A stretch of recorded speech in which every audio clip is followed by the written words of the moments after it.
বৈশাখী মেলা শুরু করছি। আপনার সবাই দাওয়াত রইল, আইবা দেখবা, আনন্দ করবা, সবার দাওয়াত রইল। আসসালামু আলাইকুম।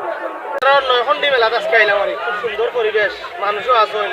মেলা সম্ভবত শুরু হওয়ার এখনো বহুত মানুষ আইরা দেখলাম। আমরা একটু বেটাইমে আইছি, বহুত মানুষ আছেন। সব আইবা, মেলা ঘুরিয়া যাইবা, সুন্দর লাগবে।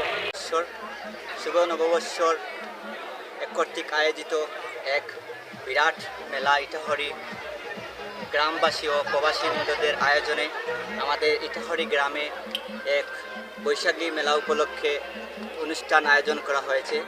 আজ শুক্রবার এবং আগামীকাল শনিবার দুদিনব্যাপী বাণিজ্য মেলা, বৈশাখী মেলা উপলক্ষে খেলাধুলা এবং বিভিন্ন সাংস্কৃতিক অনুষ্ঠান রয়েছে। আপনারা যারা যারা এই মেলাটি উপভোগ করতে চান, আজকে এবং আগামীকাল শনিবার দুদিনের মধ্যে আপনারা পরিবার আত্মীয়স্বজন নিয়ে, ভাই বন্ধু নিয়ে মেলাটি উপভোগ করুন। এই মেলাটির লোকেশন হচ্ছে ইটাহরি লখন্ডি বাড়ি মাঠ। ইটাহরি গ্রামবাসী ও প্রবাসীবৃন্দদের আয়োজনে মেলাটি আয়োজন করা হয়েছে। আপনারা সবাই আসবেন এবং মেলাটি উপভোগ করবেন। আসসালামু আলাইকুম।